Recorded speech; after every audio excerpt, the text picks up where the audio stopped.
So we'll continue to take a look here at table 1 as the game goes on. So everyone can see everyone is using the same table across the room. So the table, the game board that you're looking at on table 1 is the same game board that's being used for all of the tables in any given round. Yeah, the only difference from table to table are the players sitting at it and the dice rolls that are made. Indeed. In fact, one of the ways that we use to sort of standardize the players and give everyone sort of an equal a chance as we can is that players don't roll the dice to see who goes first. Over the course of the 4 rounds that we're playing this afternoon, each player will go first once, will go second once, will go third once, and will go fourth once. And no player will play another player at the same table twice over the course of the tournament today. So it's a chance for everyone to play as many different players as they can and to experience both choosing their starting position first and choosing it last and second and third. So a lot of those things are just put in there to sort of standardize the experience and give everyone a chance to not blame outside, random factors in a sense on their performance. And the players are actually able to look at the board before the round actually starts. It's not as if we surprise it on them. They have a good 10 minutes or so to actually study the board as it is, to see if it could be resource light or heavy in a certain area. For example, the board here for round 2 is a pretty balanced board. All 5 commodities are relatively readily available for the players. Round 1 were a little tighter, especially on the clay side. Yeah. And one of the things you might notice if you're a USA player is that we are using the German board setup rules, which will increasingly become the USA setup rules as well, which is simply place the chips down randomly, and as long as a 6 and an 8 are not together in any 2 hexes. So that's why, for example, in that first board this morning, we actually had 2 4s together. And that's going to happen in a random setup as long as the 6s and 8s aren't together. It's considered a valid board setup. So it does create some really interesting dynamics on some. If you're accustomed to seeing that very balanced board that the spiral setup gives you, suddenly you're in a position where some of those things are going to the odds, the probabilities are going to be tweaked a little bit if it's not going to be a lot of you suddenly have a lot of these 2x numbers, but 2 of those numbers are 2 resources that you really need, and it creates some interesting imbalances in gameplay. There's an interesting dynamic there when you have, say, for example, your example of 2 4s next to each other.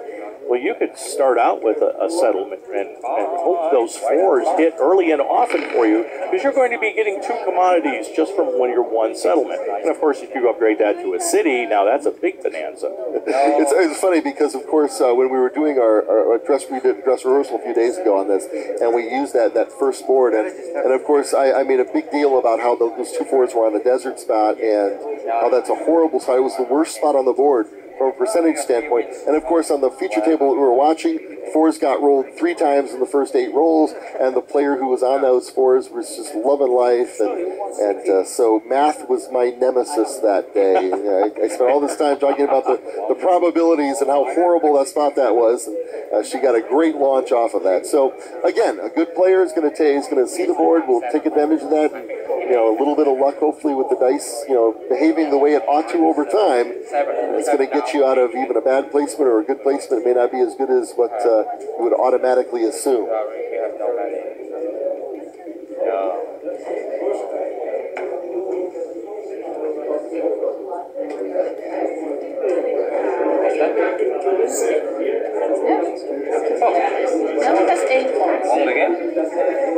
Yep, looks like we have a couple more tables finished, and we're going to try and get some scores here for everybody in a moment. We expect to have an update here shortly. We've got the update on table 1 there, certainly. That's showing live time. Looks like we have a longest road now kicking around on that table. So we have entered the mid-game phase on table 1 at least.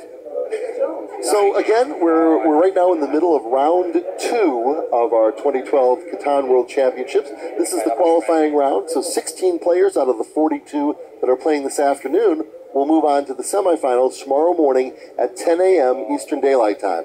And we'll be doing a full broadcast of that round as well, so if you care to join us tomorrow morning at 10 a.m. our time here, which is Eastern Daylight, You'll be able to watch the 4 semifinal tables in action. We'll be able to tell you a little bit about all the different players who are on those tables. And then tomorrow afternoon at 2 o'clock will be the final round. And that one, again, will give you full commentary. We'll get to meet the players and tell you a little bit about them. And we'll be able to show you every move of the final table from that final from thing. And we have some surprises planned for that final table too. So that'll be a very interesting. If you have a chance to join us tomorrow at 2 o'clock Eastern Daylight Time, I think you will enjoy what you see. So, and we do thank you for joining us this afternoon for the Catan World Championship broadcast. Of course, live stream is a new technology for us. We haven't done this before this way, but our friends at Pulp Gamer have done a wonderful job of getting things wired up, set up, and being able to show us what's happening around the room here. As soon as we can get a couple of more of these score sheets, and we have some tables that have just picked up, as soon as we have that information, we'll do another table standing so you can see what's going on out there. Obviously, as you can imagine, across 11 tables and a lot of numbers, there's a lot of things for us to kind of collect quickly. But we do have 2 results that were just being handed here, so we can tell you those. Bill, why don't you get that one? What we got there? We have Anderson Placido, who finished first with 10 points, followed closely by Justinas Noriega with 9. James McDonald had 5, and Lorenzo Tadone had 3. And that was on our table 9. And table 4, Jessica Asenor is our winner with 10 points there over Wesley Stroop, Nathaniel Losveit, and Ricky Zappia. So they're starting to come in now. Nathaniel actually was one of our contestants in 2008 at the Worlds there. So again, another repeat world qualifier. So and he came in second there. So congratulations to Nathaniel for that. And Jessica is our winner on table 4. So she's now sitting at 1 win and 16 points. And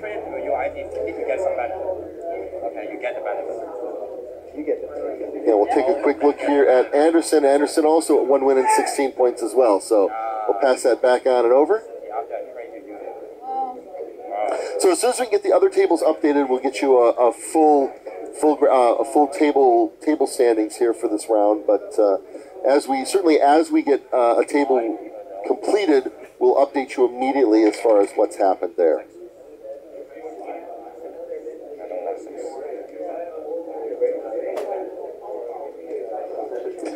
More results are in. We have Paul Kistler, who finished first on table 10 with 10 points, of course. William Barbosa was second with 8, and Reiner Bielo had 5. So far, no 2-game winners. So again, William actually, Paul there had 5 points in his first round, so he's at 1 win and 15 points now. So yes, that's the importance of the points now in a tournament like this, where everyone is playing at this high level, and everyone's there may be a lot of 1 and 2 game winners. 2 game winners are going to be that's going to be probably the hot zone, where 3 wins oftentimes should get you into a 16-person standing, no matter what tournament it is. That's usually a good number. But 2 wins becomes important. We start looking at those points. So if you can secure your second win by the 3rd round, it's not exactly a coast. You still have to do well in that 4th round, but you're still in very good standing. Right. Worst thing that can happen is for you to win twice, and then just 3 points out of your second you're losing games. Yeah. That's where you really kind of get frustrated. If you played as well as you did, but wasn't able to get enough points on the games that you didn't win. So. Get the thing right. We're going to go ahead. We're still in the process of doing some updating, but we want to go ahead and try and give you some table standings right now. So let's go ahead and take a look at what we've got around the room here at the moment.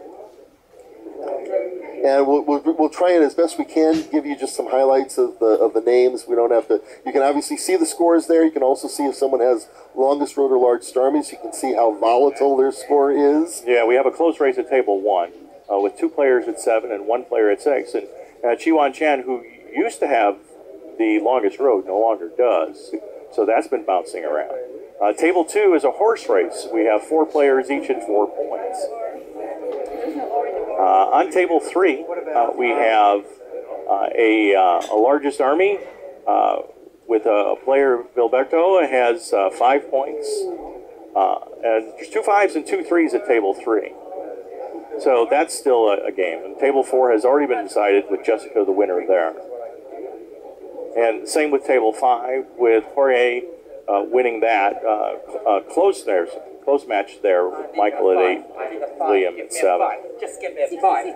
And at table 6, still going on, Christian does have largest army and 7 points. But given that, it's a close race, 2 5s and a 4. At table 7, William Bienvenuto has 6. 4 and 2 3s make up the other players there at table 7. And I'm guessing that we don't have the latest updates because we have 2 3s and 2 2s at table 8. Maybe a very slow start. Or maybe there a lot of 2s, a lot of 7s. Yeah. That certainly could be the case. And you can see both tables 9 and 10 already have a winner. We have Anderson Placido at table 9 and Paul Kissel at table 10. And at table 11, still a little bit early for them. We have 3 3s and a 4. Yakin has 4 points there at table 11. So again, the format of the tournament this afternoon, there are 3 ways that players are being ranked. And the first and most important is the number of wins you have. If you have 3 wins, you are ahead of everyone with 2 wins. After number of wins is number of points. We'll total up the number of points that you score at a table. That if you win a game, you get 10 points, and that's important because you can't sandbag. For example, I can't be at 10 points and try and maybe wait another round in order to win with 11 points or 12 points by revealing a victory point and building a city and doing all these things. If you win, it's worth 10 points, and then we sum across all 4 of your games. We sum your 4 games together, and that number of points is the first tiebreaker. So two players have 2 wins. One player has 38, or has 36 points. One player has 35. 36 beats 35. If we're tied on first tiebreaker, we go to second tiebreaker. And second tiebreaker is, again, percentage of points earned in your game.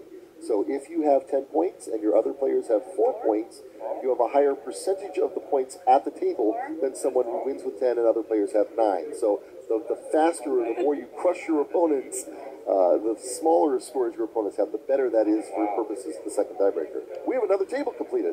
Yes, table 7 has finished. William Benvenuto is the winner there. And this is your example, Alex, of looks like a domination here, because S.F. Walters, Shu Yamagata, and Alfred Werlin had 5, 5, and 4 points respectively. Very nice. And he is actually our first 2-game winner. He actually had a very good first game as well, because he was above 30% on the percentage of points earned. So he is our first 2-game winner. So William Benvenuto is positioned well for the remaining 2 rounds. Again, right now we are in the middle of game 2 of 4 this afternoon to determine who will move on to the semifinals. So again, 16 players out of the 42 that are playing this afternoon will move on to the finals tomorrow morning at 10 a.m.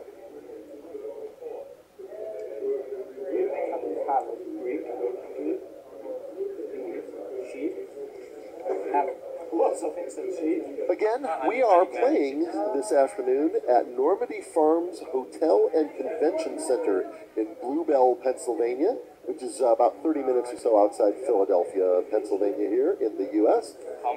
It's a wonderful facility. It's an old farmhouse facility that's been converted over to a hotel and convention center, and it's just a really cool atmosphere. It's got that rustic Americana feel, but all the modern appointments that you would expect in a modern convention center. Yeah, it has the modern luxuries, but yet its quaintness from the geographical area where we are from a U.S. perspective just gives it that rustic charm, as you'd say. And it's also ground zero for a lot of American history as well. So tomorrow morning, for those players that don't qualify to go on to the semifinals, we actually we're going to do a historical road trip with them. So we'll be getting them on a bus, and we have some volunteers who are going to be taking around a couple of significant American historical sites that are in the area, and they'll get a chance to see a little bit of the countryside and some of our most notable American historical sites.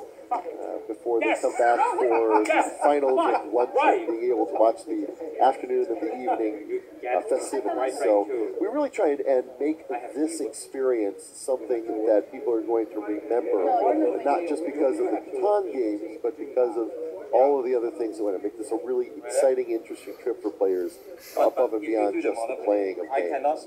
Yeah, we have something not only beyond something Catan, but of course the camaraderie that you build with your opponents, that your friends and your fellow competitors. But this is just really a marvelous place to just hold this venue.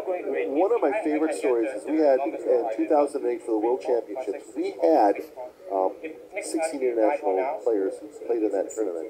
And on Sunday night, after Gen Con, after the convention was over and after the tournament was over, 9 of these people who had never met each other, some of them played online previous to that, but no one ever met face to face. But 9 of these people got together and did something so typically Americana that it could not be believed.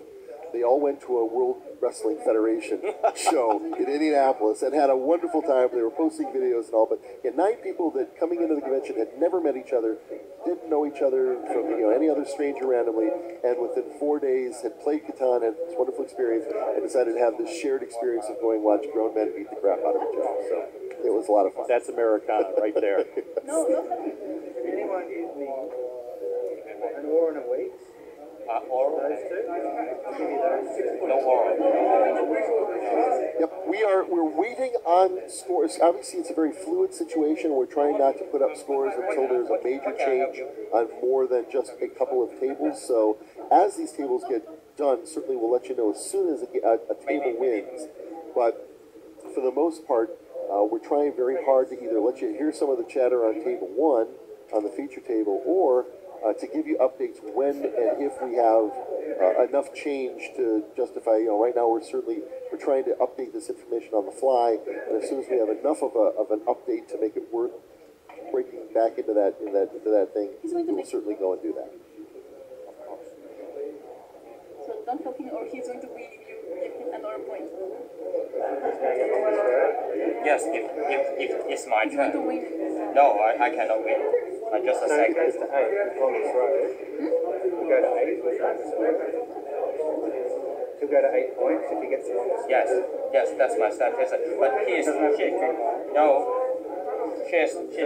now. He's 9, I'm 9.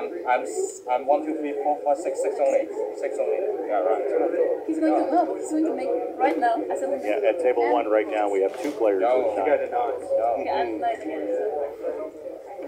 Can't do so. And both of them do have a 2-point card. Well, What do do you want to trade me a road to cut him off? We've been told 2 live on table 1. We're actually looking at 6 points for Jeff Davies as well. So I think that's yeah, very fluid situation. 2 6s and 2 9s sitting at table 1 right now. And of course, the swing of the either of the 2 2-point cards turn what looks like an eventual winner into a runner-up very quickly. Yep, a 4-point gap is as simple as taking away longest order, largest army, build a settlement, and draw a big 2-point card. And turning over the 3-point card you already had. Exactly. Yeah. So I'm going to win with you. We don't know. one of the things about the broadcast is we try very hard not to interfere with the players as they're working. Certainly, if the shot is wide enough that we can give you, if they have their development cards on the table, we can try and show that as it is. But for the most part, certainly we're hold to the limitations of just trying to stay out of everyone's way. We'd rather they have their game be undisturbed than us trying to poke our faces in to find out what's going on. We do, however, have an update on table 6. So we'd like to congratulate Vincent Gann, who is our winner on table 6 over Anar's Lux, Heather Byrle, and Christian Berge. So we'll actually have our phonetic pronunciation guide is actually in someone else's hands at the moment. We will be much more rehearsed on the intricacies of our Norwegian and our Slavic folks come tomorrow morning in the semifinals. So for everyone out there who's laughing at the Americans who are mangling their native names, I apologize in advance and promise we will be a much better prepared crew come tomorrow morning. So. But anyway, congratulations to Vincent, and Vincent had 7 points in his first game, so he's sitting at 1 win and 17 points at the moment. So hopefully at the end of round or end of the second game, we'll be able to actually start putting up. We'll give you the player standings again, and this time there'll be a little more separation as well to show you what's going on. So you'll start to see a little bit more of that separation in the higher folks, especially those people with 1 win. You'll be able to see some pretty dramatic shifts between the top and the bottom of the 1 win winners. But of course, we only have 1 2-game winner right now, and that's William Benvenuto. So 2 games for 2 out of the first 2 games that we played here. Again, if you would like to follow us on live stream, of course, we're kind of keeping an eye out on the chatter stream as well. So anything that comes up there, we'll certainly try and respond to any of the comments we have on the live stream comments. So as we come along, certainly we are aware of things like the commentary, but right now a lot of this is just trying to wait for some of these tables to wrap up so we have some more information to give you. Of course, in addition to the live stream feed, we have the Twitter feed, so follow us at #CWC. #CWC will let you listen in on all of the participants and a number of them have brought companions with them and are also tweeting from the event, as well as some of us organizers. And tonight as well, it'll be a lot of fun. We're going to be doing an open gaming session with everybody tonight, and we hope that everyone will be taking advantage of their Twitter feeds to do that. And again, #CWC if you'd like to follow us on Twitter for the weekend for this event. So just a couple more tables to wrap up as far as things go. We'll certainly tomorrow during the semifinals, we'll have less tables and we'll be able to be a little more focused on keeping you a little more hyper updated on the tables and their standings and how players are doing. Certainly, it'll be really important for us to get you the player standings more and more as the day goes on. That's actually fairly unique at the conventions. We don't traditionally tell people how they're doing until the end. So actually doing this in live time like this will put a little pressure on everybody to pay attention. Of course, a lot of the times we do it at the conventions so that people don't get discouraged and leave. It's doubtful anyone here is going to leave the room. I doubt it, especially if they flew halfway around the world. I don't think they'll probably be leaving early. Indeed. Not much to do otherwise. So although we are posting by round standings as well, so everybody can see where they stand at the end of every round. Indeed. So let's go ahead and take a quick break in the talkie part, and we'll do the listen in on table 1 here for a few minutes, and especially since that game looks like it's coming to its conclusion. So we'll take a listen in and see how we're doing. And they are getting pretty animated over there too. Ready?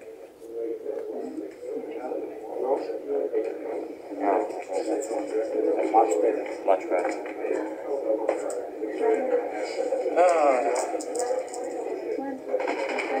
Free? I like free. No. It's not good for me, it's good for you. I have only one wood. You have 2 wood.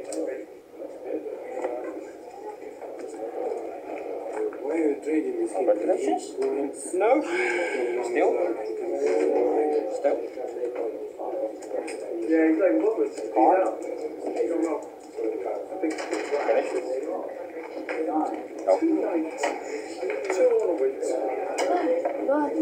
I guess he has to be Free? Again?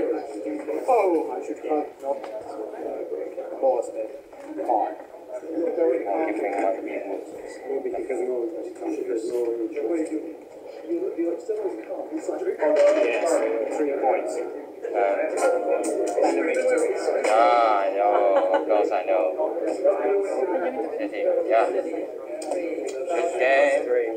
Good game, I know. Sorry, guys. No, I know. Good game. Very good game. Good game. I know this. I had enough to buy one, and the decision was whether to hold on or buy that one. So I bought 3. What was it? 1. Oh, Monopoly. good game. Did you win with the 9? I thought if you rolled 9, you probably had one. Yeah. I just want to get the second place. Too bad. Thanks. Maybe you around. It's very close. Nice game. Okay. So yes, we have a winner on table 1 there. Oh, so bad. So close. I noticed that we have someone that on the live stream that asked about the dice rolling. There are actually rules in place for what is and is not a valid dice roll. The two major rules there is, of course, if a die rolls off the table, you'll pick up and re-roll both dice. And if a die is cocked on its side or is tilted at all, the rule is to take the other die, place it on top of that die. If it stays on the die, it's a valid roll. If it falls off the die, re-roll both. It's as if that roll never happened. So there are rules in place. So if anyone does believe that a roll is suspect, if they certainly have the opportunity, then they can always challenge the roll, and we can come back and have that re-roll if necessary. So we are friendly reaching just about the end of game 2, and certainly players right now have a chance to get up, take a break. We have a little bit of a snack bar set up out there, so we're trying to keep them fed and watered as best we can, trying to be the good hosts. But game 2 now almost completely in the books. Game 3 is actually being set up right now, and we'll try to give you a little bit of a sneak peek. Certainly most of the players right now are gathered around one board or another, trying to figure out what their initial move is going to be on table 3 for the third game. So as we let the players take a look at what's coming up for them in the next round, we are pleased to be able to continue to finish off round 2 for you. So we certainly won't break away here until we're completely done with the second round here. And then for the most part, the rest of the afternoon, we'll certainly continue to monitor the live stream feed and answer your questions as they come up there. We thank everyone who is posting on there. It's always great to have a little bit of a community out there to work off of, and certainly it's going to be great if we can answer any of those questions you have in real time. Otherwise, we'll just kind of let the video stream run for itself. We may pop up and give you a little chit-chat as the afternoon progresses, but for the most part, we'll let you just kind of let the words and pictures tell their own story, and we'll definitely keep you updated from the graphic standpoint as far as how players are ranked currently and how tables are going within rounds. So you can look forward to all of that as the afternoon continues along. Again, this is the end of round 2 of 4 rounds today for the qualifying tournament of the 2012 Catan World Championship. Wow. Yeah, then we take your average of well, hope you see you guys in the final. I hope so. Yeah, good luck to everyone. Just one turn.